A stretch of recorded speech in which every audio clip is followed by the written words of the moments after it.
In this video, the contribution of Indian women in religion is going to be discussed. Now, what is religion? Religion is a very complex term to define.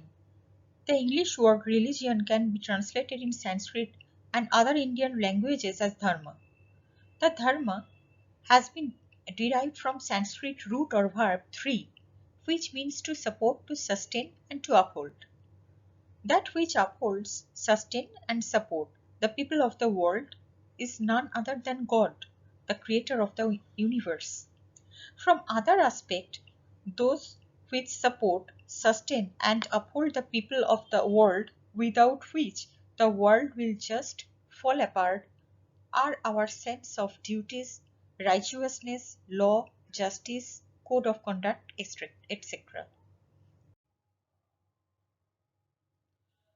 Religious concept of India. Indian system of religion has evolved through various changes. Changes in the pattern of life, ways of thought and belief have brought about changes in religious attitudes. Since religion is and society are interdependent, the social events and scenario determines religious thoughts and practices. Indian religious concept has a different outlook. India is a secular country where all religions are equally practiced with great esteem.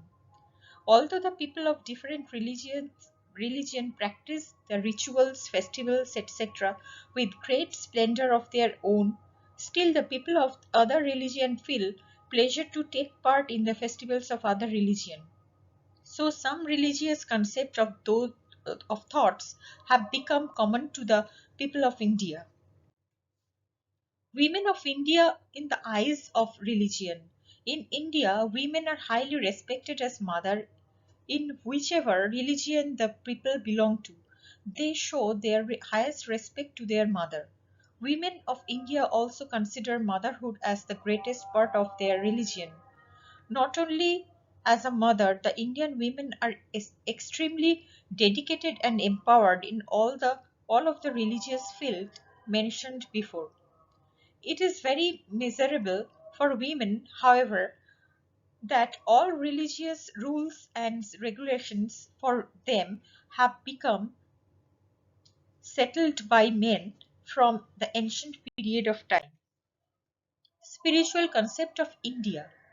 Spiritualism is a concept all where we discuss about the existence of God or how to worship or doing prayer to satisfy the supreme power in one hand and the concept of human philosophy regarding mind, soul, etc. on the other hand. Hinduism is a religion where we notice the practice of idol worship. In early Vedic period, people used to worship the nature as God. For example, Indra, Agni, Vayu, Earth, etc. From the other later, from and after later Vedic period, they started to worship cult image, that is a statue. Gradually, the idol worship has become one of the main attribute of Hinduism. In other religion practice in India, like Christianity, Buddhism, Jainism, etc., idolatry means to worship of something or someone other than God as it is the God. Now the empowerment of women in spiritualism will be discussed. In Hinduism, women are highly respected and empowered as mother. Worship of the idols of mother goddess are extremely prevalent and popular. In Atharva Veda, the earth is represented as the mother of all creatures. Earth as a mother represents motherhood, fertility, creation, etc. So mother goddess are personification of nature and are considered as the unlimited power and energy. Idols of different mother goddess in India are worshipped based on their different attributes. For instance, goddess of power, goddess of knowledge, goddess of wealth, goddess of food, etc.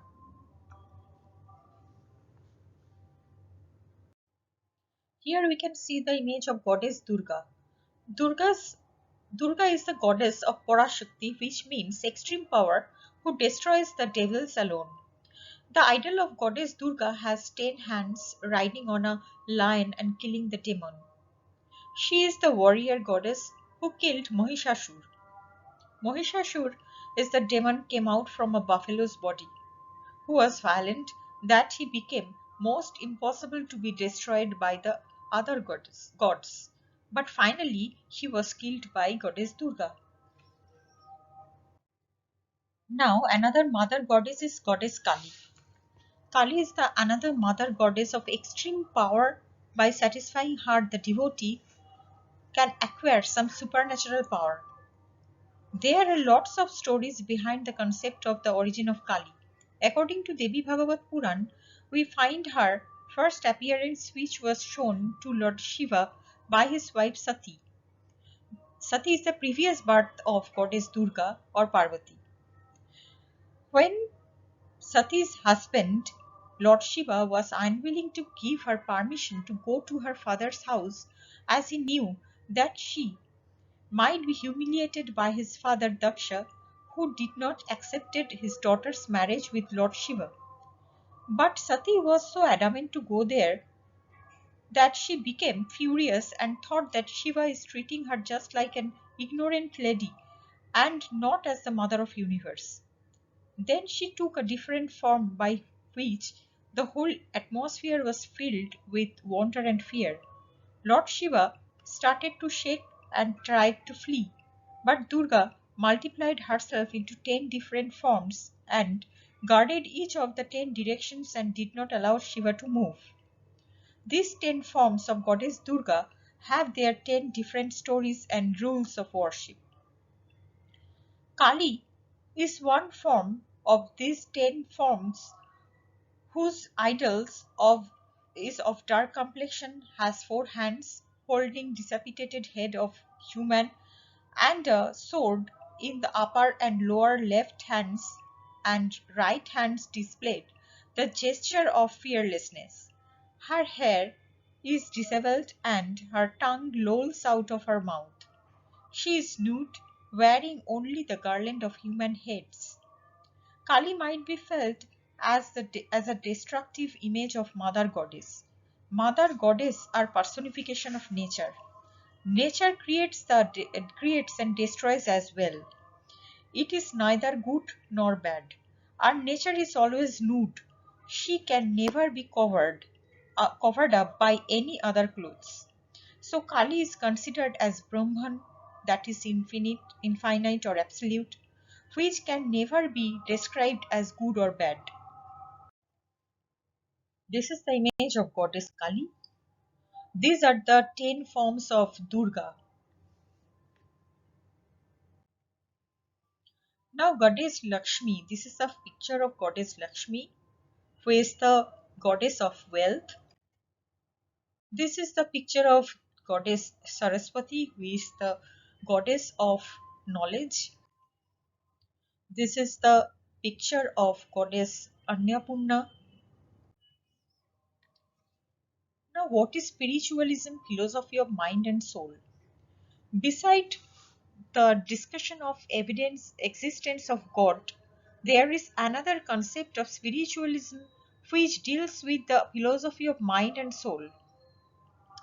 Liberation does not mean the free movement of a person physically, but it means the liberty of soul. It means freedom from all of our feeling felt by our sense organs and mind. So, controlling the mind and making oneself free from any sort of feelings caused by sense organs are true liberation.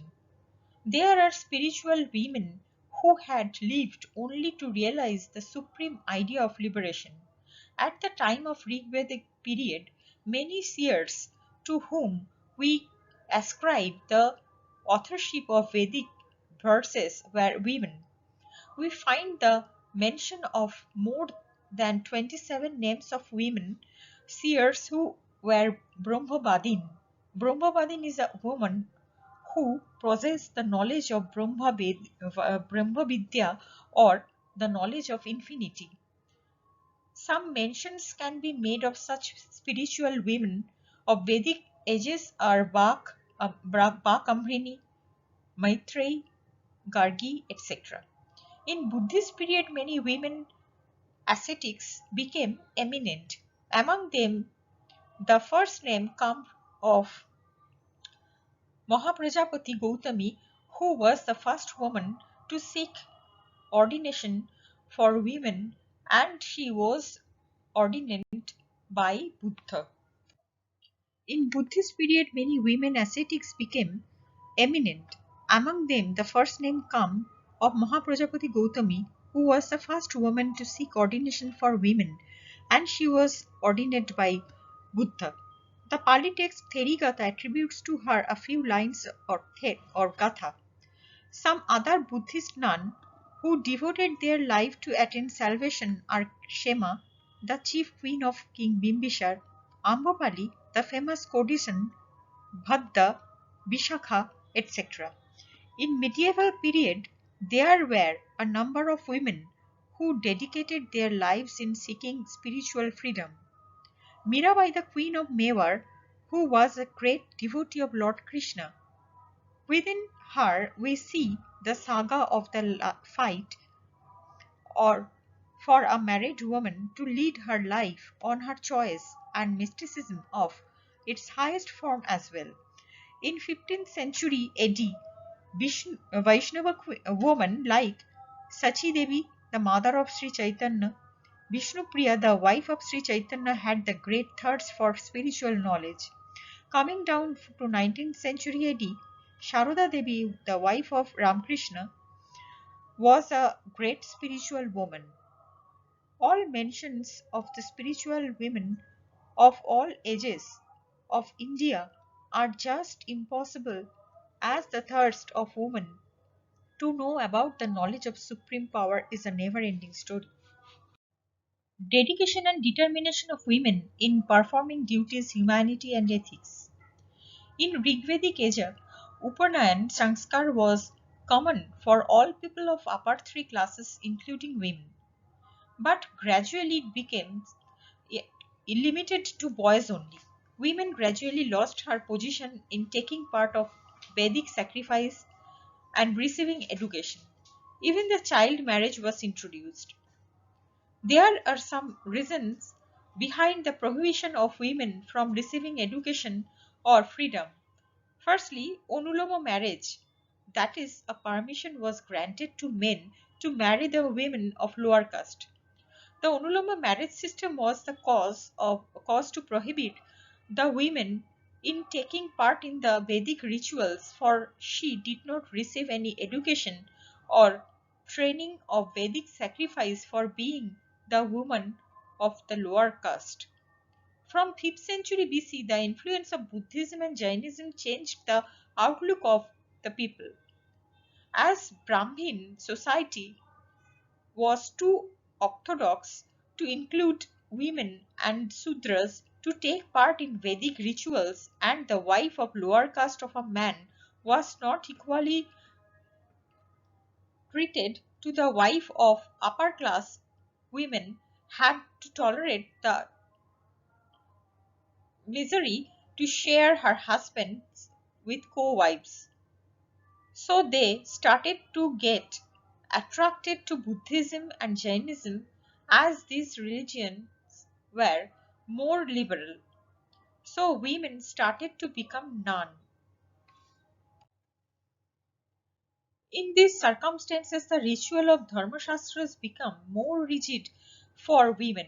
According to Monu, the marriage ceremony is equivalent to Upanayan ceremony for living with her husband, is equivalent to live at the Gurukul, and looking after household duties are equivalent to daily worship of sacred fire. Thus, the education was prohibited for women and child marriage was introduced. Now, how much were the women dutiful after losing their freedom? Lack of education convinced a woman that her duty is only to serve her husband and his family members. For example, Sita from Ramayana, Gandhari from Mahabharata, and the story of Savitri from the Bonuparva of Mahabharata. At the period of Buddhism, we find Mahaprajapati Gautami, took care of her family and the children of hers and her dead co-wife's son Siddhartha with equal and great care. But when she wanted to become the Buddhist nun and sought the permission of Buddha, her request was turned down by Buddha as he was unwilling to form the orders of nuns. But Gautami was so determined that she took 500 women with their hair cut and wearing yellow clothes, reached Vaishali on their feet to seek permission from their ordination. But this time also Buddha turned down the request. However, he agreed for the ordination by the request of Ananda, the disciple of him, by imposing some restrictions on women, some of which can be justified reasonably. Cannot be justified reasonably. But Gautami resented the conditions by ignoring her status as a queen and as a stepmother, Gautama Buddha, mother of Gautama Buddha, by whom Siddhartha was brought up. Yashodhara, the wife of Gautama Buddha, did not go for the second marriage but took care of Rahul, their son. However, she also became a Buddhist nun afterwards. But her pain to stay alone after living by her husband with a baby can easily be assumed. So her power of tolerance and dedication toward her family can never be compared as less than that of her spiritual husband. In 18th century AD, Saroda Devi, wife of Ramakrishna, remained virgin as her husband entirely devoted his life to spiritualism. She did not leave her husband, instead, she also devoted her life to spiritualism. Now, women who thought patriotism and humanity as their religion. Jijabai, Aholyabai showed their dedication and considered their religion and the duties should be to establish their empire.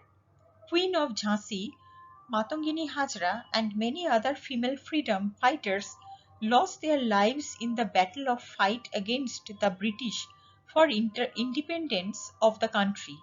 These women considered patriotism should be their only religion. Muslim female social reformer Begum Rokeya fought against the illiteracy of women, Muslim women, and to expansion of female education. She was the pioneer of the women liberation of South Asia. Mother Teresa was another Christian nun who devoted her life to serve the poor people as she considered humanity should be her only religion. This is the picture of Mother Teresa.